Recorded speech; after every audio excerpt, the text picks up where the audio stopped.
The Game of the Week is brought to you by H.R. Clough and Kearsarge Heating, the home energy specialists. La Valley Building Supplies for home improvement and construction from concept to completion.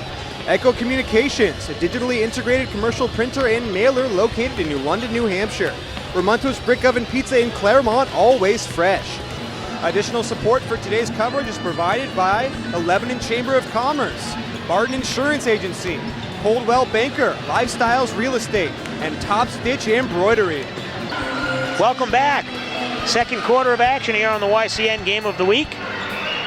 Jeremy Stout, Andrew Zerhide. Lebanon Raiders leading Hollis-Brookline Cavaliers 11-7.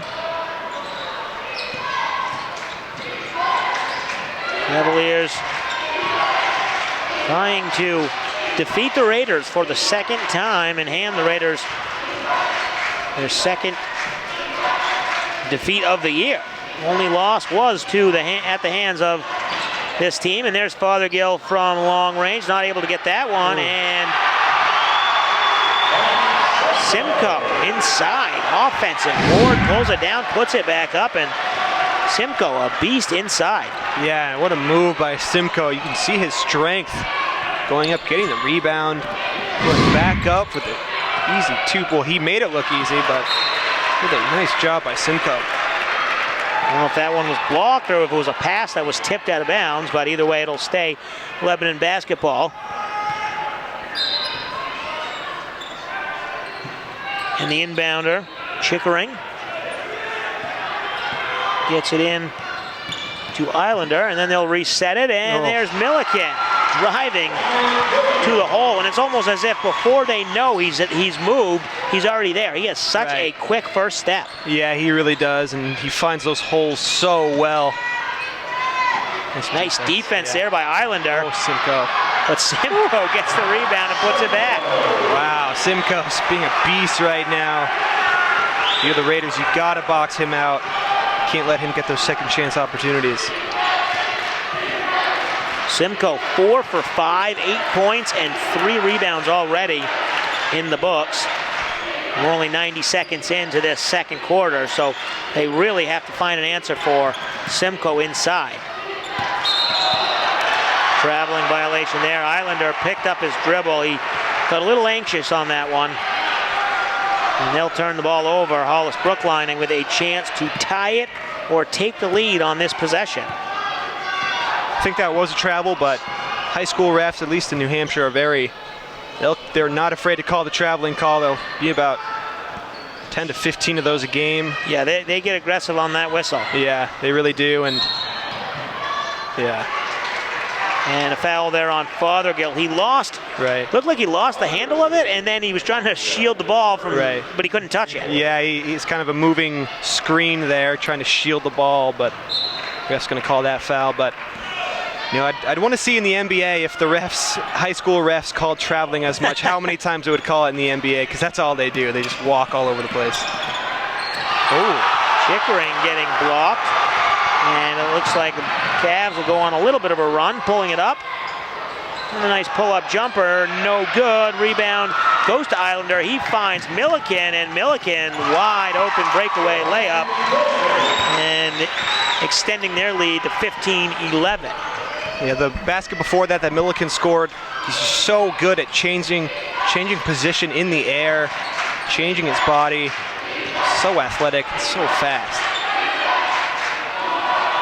2-point shot, a couple steps inside the three-point line. Van Conant.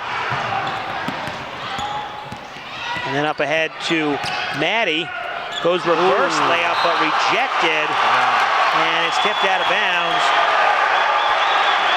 It'll go back to the Cavaliers.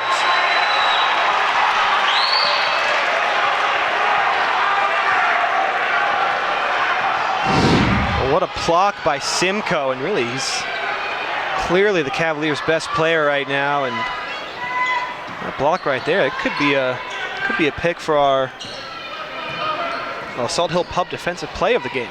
Very well could be. Reverse layup attempt. And there's going to be a traveling violation there. So just on the other end, after a nice block, Simcoe turns it over there.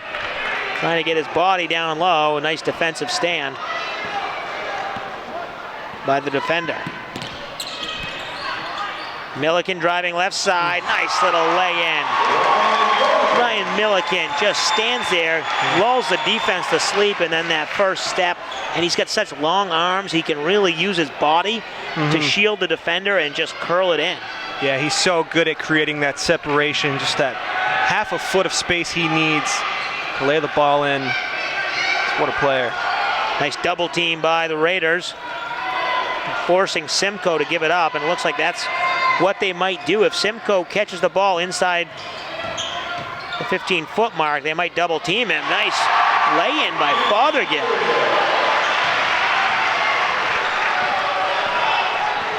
Our YCN replays were brought to you by Ramonto's Brick Oven Pizza in Claremont, always fresh. And our scoreboard sponsor is always La Valley Building Supply.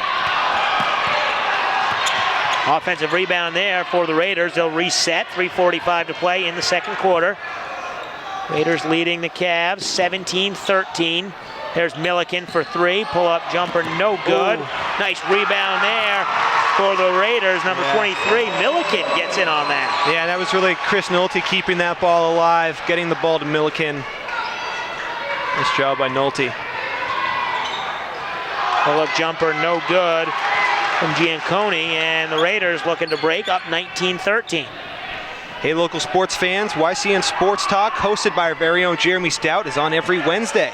And my YCN Sports Wrap is on Fridays for weekly highlights of high school sports in our region.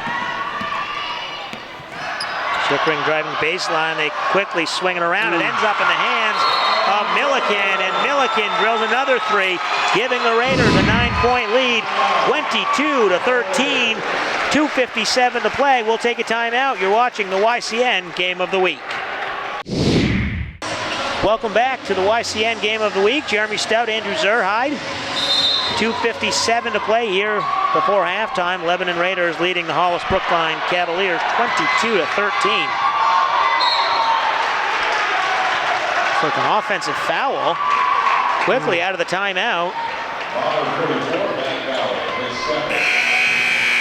I believe that one went to 44, Matthew Dowling.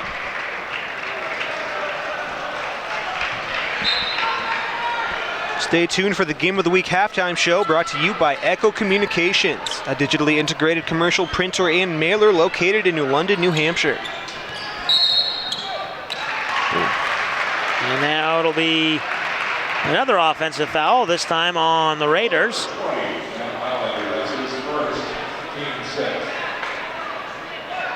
That is foul number 6 for the team for Lebanon, so that'll be in the bonus. Hollis-Brookline will be shooting 1-on-1. Fothergill, the three-point attempt. Oh, excuse me, no, that was number 3, Simmons. A little out of control there is Maddie, but the offensive rebound goes to Islander, and he puts it back in. And this Lebanon team pulling away. They now lead 24-13. Nice job by Islander, and with that offensive rebound, he now has 7 boards. Not even halftime yet. Done a nice job of, him and Nolte have done a nice job of doing their best to contain Simcoe and really control the paint. Nice defense as well from the Raiders, really forcing a lot of passes, and finally Hollis-Brookline finds Simcoe inside, and he puts it up and good, trying to break up this run by the Raiders as they now lead by 9, 24-15. Out of bounds, it'll be Hollis-Brookline basketball. We'll take a break. You're watching the YCN Game of the Week. Welcome back. YCN Game of the Week. Jeremy Stout, Andrew Zerhide, 1:30 to play here before halftime. Lebanon Raiders leading the Hollis-Brookline Cavaliers 24-15. Andrew, in this last minute and a half, you've got to win this last minute and a half. You're down 9, you can get it to 7, maybe even 5. That's a win if you're the Cavs. Yeah, absolutely. And, ooh. Three-pointer, as we see, no good. Tipped back to Hollis-Brookline, and then the 15-footer no good. Offensive rebound, put back no good. Tipped around, and it comes to Milliken. He's got a 3-on-2. Nice pass. Gives it up to Islander, and Islander with a lay-in. What a job by Milliken. He's, on top of scoring and defending, he's so good at dribbling with his head up, finding the open man. Made that assist look easy. Nice shot by Islander with the finish. So an 11-point lead now as we approach 30 seconds to play. Really, ever since the Raiders have come out and finally slowed down Simcoe, it's been all Raiders. They really struggled at the beginning to stop it.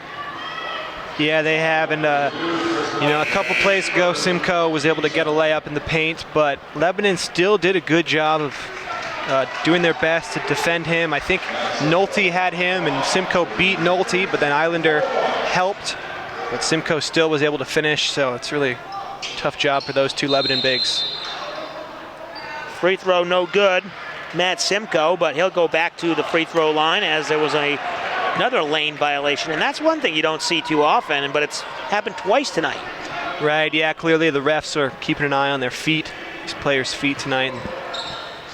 And it cost the Raiders a point as Simcoe hits this time, and he'll get the second half of the 1-and-1.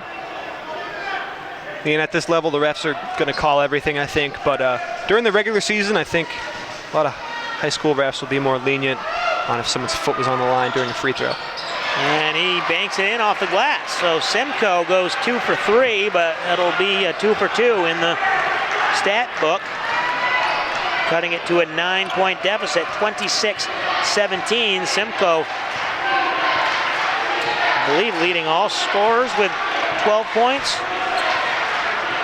I believe Milliken has 13. Okay, yes. The scoreboard as we see a three-pointer from DII. Wow. And the shot is waved off at the buzzer. So the big three-pointer just before halftime gives the Raiders a 12-point lead, 29-17 over the Cavaliers. We'll step aside and come back with the Echo Communications halftime show. You're watching the YCN Game of the Week. The Game of the Week halftime show is presented by Echo Communications, a digitally integrated commercial printer and mailer located in New London, New Hampshire. Welcome back. Halftime here from UNH, where the Lebanon Raiders lead 29-17 over the Hollis-Brookline Cavaliers. Andrew, a good first half. A couple of the leaders for both teams. Yeah, so let's talk about Lebanon. Ryan Milliken is leading all scorers with 13 points. He's 6 for 10 from the field. He's really been a force in the offensive zone. And for Hollis-Brookline, Matt Simcoe has been a huge player for them. He is 5 for 6 from the field with 12 points. He also has 4 rebounds, 3 offensive rebounds. He has a block, he has a steal. So Matt Simcoe so far is the best player for Cavaliers in the first half. And going forward into the second half, it'll be interesting to see if the Raiders can continue to neutralize Simcoe or if they'll come up with an answer, because Lebanon is really running away with this thing. Right, and I think the Raiders, even though Simcoe has 12 points, they've done a pretty good job of containing him. So yeah, I think if you're the Cavaliers, it's kind of, do we keep trying to give him the ball or do we try to spread it out? It's going to be a tough question for them because they're down by 12. They got to change something up if they want to come back in this one. All right, second half action about to get underway. We'll come right back with the YCN Game of the Week.